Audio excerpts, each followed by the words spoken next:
Hello and welcome to Paladin's Impressions, where I take a look at games I just don't have time to review right now. And today we are taking a look at Banished. Banished. This game has been a problem for me personally.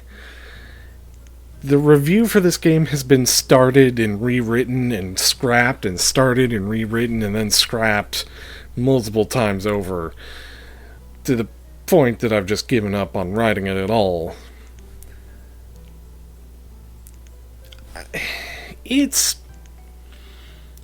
I don't get it with this game. I don't know why I can't quite nail it down, but I'm gonna try and sort of piece together my thoughts on this game. This is more of a retrospective on Banished than it is a first impressions. I'm not going to say that this is a review. I've played about, I think it's 10 to 20 hours between the Steam and GOG versions. GOG is kind of bugged right now, so it doesn't track time as well. And I look at this game, I look at the ideas behind it, and I have to say that at the very least,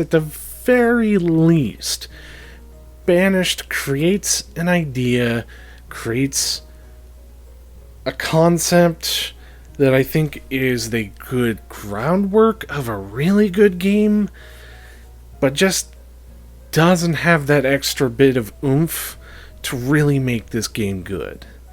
It has almost everything to just make it work right. It has the options menus, it has the customization, it has a plethora of buildings to work with, it has the survival mechanics within it that are reasonably well thought out. So it's a good combination of ideas here that just fall flat. See, here's the problem. Banished has a really good early game, really good mid game. In the early game, you're just trying desperately to survive, to build houses, to get your food production going, just to make it without losing half your village before the next winter or next disaster. The mid game is really good because you can really start to grow this city and build mines and really be able to take command of this wild, inhospitable land that you're, in charge of. It gets really interesting at the mid game, and then late game for me, it just completely falls flat. If you have survived by that point, you have probably built every single building that there is to do, probably multiple of some of the more expensive buildings. You may have gotten a lot of people going, you might have a lot of the crops that you need to grow, and farms and whatnot, but there's really not much else at that point. The game just becomes very, very, very boring because there is nothing new to do. You have built all that there is to build. You have seen all that there is to see, and there's no motivation to keep going. Now, granted, I think that their idea for this was for you to pursue achievements, and certainly I can understand why the developer might have thought this was a good idea. I just don't find achievements particularly compelling, especially when a lot of them are get to year 300 with like 100 people, or build 500 houses, or very simple achievements because all you have to do is achieve a certain numeric number by a certain time. Granted, that doesn't mean they aren't hard to do, they're just not very interesting to do. And the survival aspect is mostly keep your people fed, keep your people clothed, and make sure that they have tools. That is the majority of... Oh, and place to live. That's it. There's no real disasters. It says that there are disasters. To be honest, I think it's just sometimes buildings can get set on fire. There is no, like, flooding, or at least there hasn't been any flooding in when I played it. There aren't really any super winter storms that could threaten to wipe out your village. You know, food is constant in this game, as far as I can tell, as long as you have people collecting it. The biggest disaster, in my opinion, is that you could run out of resources that you need. Or that the resources are so far away your villagers can't get to them. Those are the disasters that can happen, and those are some of the more frustrating aspects of this game's design. So, what resources am I talking about? As I said, food, you've got wood, you've got stone, you've got iron, and that's it. Unless I forgot something. I don't think I did. That's all you have to work with, and you just have to make sure that you're collecting a reasonable amount of those. Wood is the easiest resource to collect. It's just trees. And not only that, trees can be planted and grown so that you can pretty much have an endless supply of wood and logs coming in. Alright, logs is the other resource where you chop the wood, make them into logs, or firewood, I should say. I'm getting terms mixed up. And you have fuel to heat houses. And basically, you're trying to achieve a sustainable, or at least reasonable level of resources to keep your villagers alive as long as possible. And I think one of the reasons that this game kind of falls apart for me at the end, or at least the end game, is that there's no point of you actually achieving sustainability, like true sustainability. You can get a facsimile of that, but at some point you're going to run out of stone, you're going to run out of iron, and then you can't build anymore.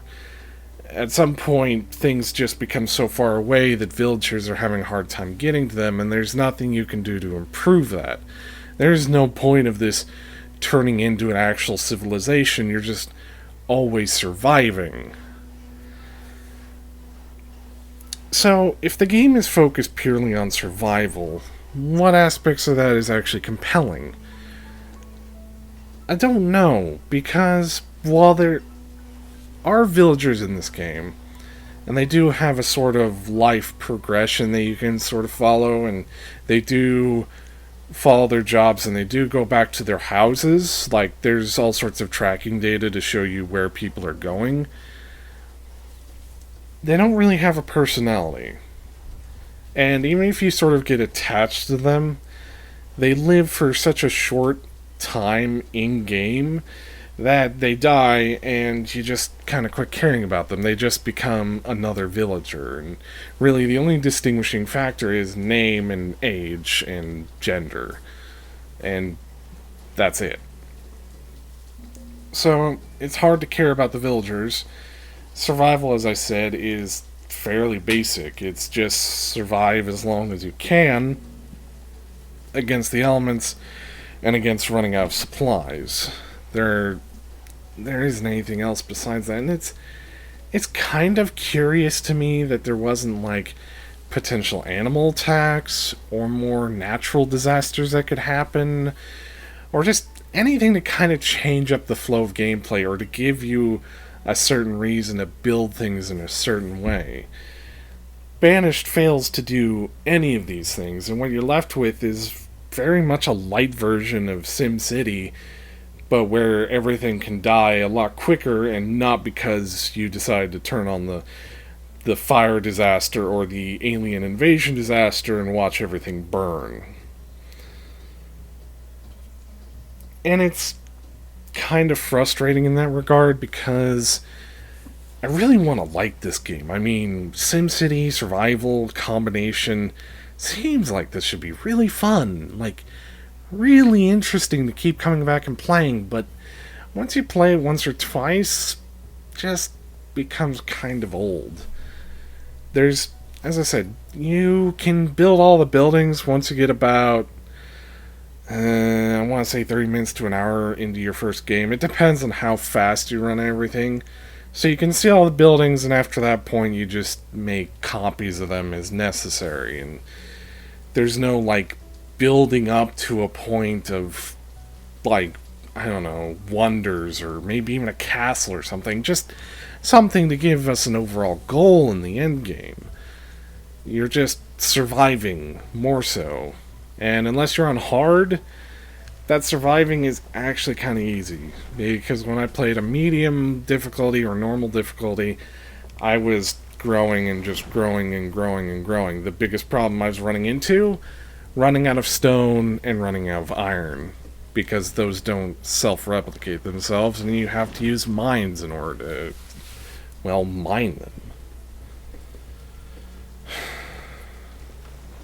So, we're left with a fairly basic survival management game.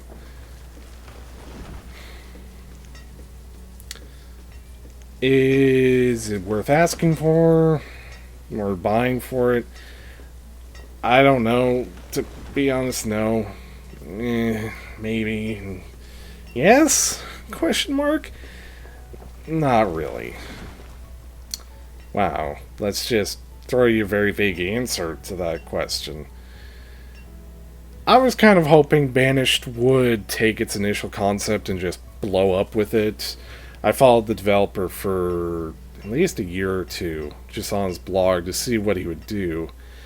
For the most part, the only updates that have really come to the game besides bug fixes was just Steam Workshop and modding support, which is great, but after a couple of years, there's only about 1,000 workshop items, and it's very clear that the modding community is very stagnant or very slow growing.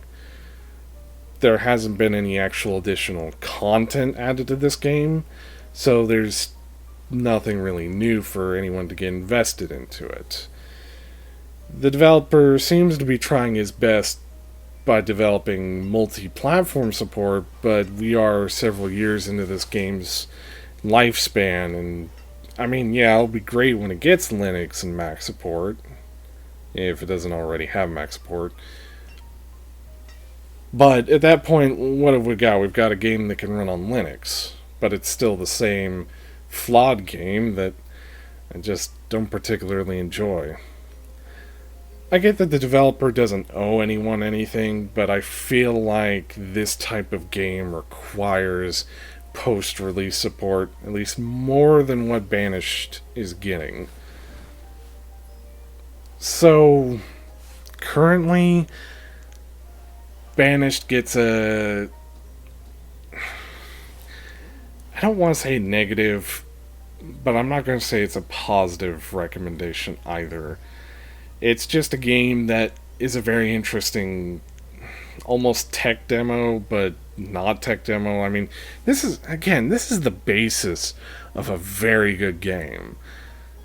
It just needs a lot more work, it needs more content, it needs more things to be compelling. As it is, all you get are the same wooden buildings or same stone buildings in the same locations that get the same weather patterns, that get the same food, and the same thing just kind of happens over and over again. I give them kudos for the RNG and sort of the procedural generation engine, but there's just not a lot to chew into in this game. There's a lot of apparent, like there's a ton of map seeds you can choose from, but they all basically look identical because they all feel like they come from the same place. So, yeah. As the player, all you basically get to choose and decide is who gets what profession, or how many get into a profession that needs to be done, like farmers, herbalists, gatherers, fishermen, that sort of thing. Just kind of assigning people where resources are needed. Other than that, oh, and you can choose what resources are to be mined at what time. As you've probably seen in the background, I've chosen vast swaths of area to take down trees, collect stone, that sort of thing. I'll also have some footage here in a moment where I show off sort of the late game, or at least the mid to late game, and that village just ends up dying because apparently I ran out of food. The game does become a decent challenge and hard, but it's not a compelling challenge because for the most part, your citizens are just more susceptible to dying from hunger. And there's nothing you can really do to solve that because they don't give you any cows or any sort of animals or any seeds to work with, so you're basically restricted to fishing and finding nuts, grapes, and that sort of thing. The rest of the time is just building to survive and maybe getting a trade post going so that you can trade with this trader that comes around to give you stuff. But you're so close to like running out of resources all the time, I don't know what you could trade him anyway. So yeah, Banished is an interesting idea on the surface level, but there's really not much to get into after the first couple of plays. After that, you will have seen everything that there is to see, and your only real reason to play is to get the achievements. And the achievements are just kind of stock achievements: build this many houses, get this many people to survive this long, etc., and so forth. There's nothing really all that interesting, and again, not compelling enough for me to keep playing.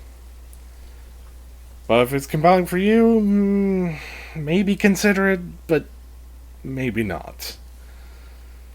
Anyway, that's my thoughts on Banished, sort of a retrospective, as it were, / first impressions. I hope you enjoyed this video. Please leave a comment down below if giving me your feedback on it. I've been KingIsaacLinksr taking a look at Banished, and I will see you next time.